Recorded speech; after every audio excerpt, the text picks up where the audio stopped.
very much for the invitation to our Mihail Nesme Institute. It's an honor to be here. Thank you, Claudio and Tassi, for the invitation. And yeah, it's interesting because I come from Peru, so why a Peruvian is dealing with the European issues? It's basically because we have shared problems and we are defending shared commons and principles.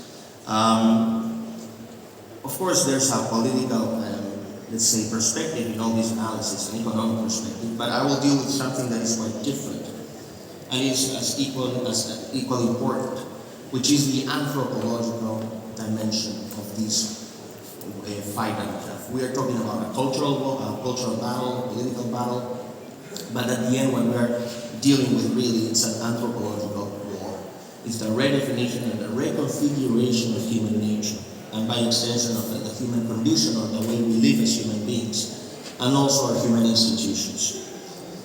In 2016, I was just a newly minted PhD. I did my PhD in England, returned to Peru to work, and I found this concept of fourth industrial revolution, which is very interesting.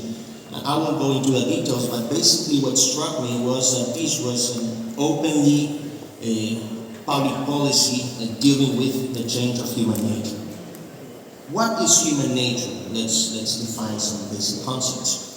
Human nature is what makes us what we are from a biological, genetic, anthropological, physiological, psychological perspective. It is what makes us human beings. From this nature stems the way we communicate. We can communicate in very sophisticated and articulated manners. And from that nature stems the human condition. How we live the world and how do we interact in the world as human beings. So we are the single unique species that can record its past and register its past. We have history. We are also the only species that can use its rational capabilities to think in abstract terms, philosophy. And we are also a species that has superior aesthetic qualities. So painting, music, literature. That's what defines us from other species. And why do I come up with these concepts? It's because we're dealing now, for example, with ideas like non-human person or sentient beings, which are, subtly trying to standardize not only from a morphological perspective, but also from a moral perspective with animals and even more robots, avatars, etc. So we're just becoming something, another element in the system. From this nature and this condition, there's also two elements that distinguish us as a species. We have a transcendental dimension. We believe in things. We believe in God. Some others believe in Muhammad or Allah. Some others think of Shintoism, Buddhism. So you have different expressions of religious expressions. But at the end, what makes us human is also that we tend to believe. And from that transcendence dimension also, it's what separates us from other species. From that human nature and the human condition also stem our human institutions. So for example, if you change human nature, let's say you are talking about modifying genes. So for example, women can become male in sexual behavior, or you can impregnate men as it's trying to be pushed through technological applications. Then you really find a human condition, and by extension the human institution. So marriage would have no sense if you accept the idea of trans men, trans women, or if you have 2,500 different genders. It doesn't make sense anymore. Now, so you will have, for example, LGBT ideology, which is prevalent in all our regions, in all the world. You'll have trans ideologies, trans species, trans capable, trans age, transracial, trans species, trans botanic, people that believe that themselves are being plants. You have all these things. And now it might be like, well, but how is it? That's just a self-perception of people. Yes, that's the first step of it. So you will have an ideological redefinition of human beings. LGBT perspectives or trans. But what comes into play now is science and technology. Technology makes it possible. Not from an ideological perspective, but from a factual medical, anatomic, genetic perspective.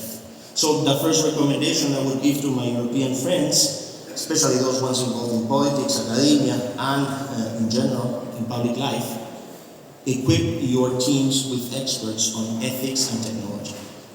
Deal profoundly with what technologies are doing now, especially converging technologies like artificial intelligence, biotechnology, CRISPR editing.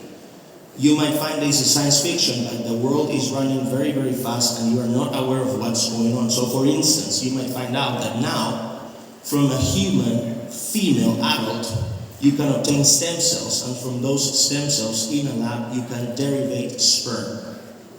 So that means that you factually don't need men in the human reproductive process.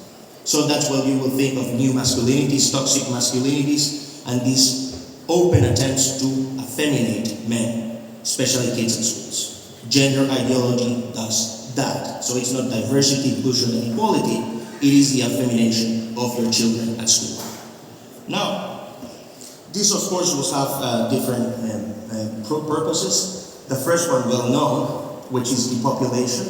There's no mystery there, there's no conspiracy theory there. Throughout the 20th century, we have seen open attempts of the United Nations and other global institutions to depopulate the world, because it creates this, they are saying human beings are destroying the planet, so you have this green problem, green terrorism. There's going to be climate change, and this will pose an existential threat to humanity. So what will you do to control that existential threat? Is you'll have to deal with policies that affect the cause or suppress the cause of that environmental threat, which is human beings. And that's why you'll have this obsession with sex and reproduction in that progressive camp. They have to lower our numbers. But there's a second one, which is even more, I would say, disturbing. It is the need now, because of this redefinition and reconfiguration of human beings, to outsource the reproductive process of human beings to technology. So as there was this professor at Harvard University, Henry Greeley, who wrote a book in 2016 called The End of Sex, and really predicted that in 20-40 years, beds and the backseats of cars will not need it to procreate, because everything will be outsourced to technology. Now, you may believe what I'm saying, that's why information is important, that's why I invite you to read about these subjects.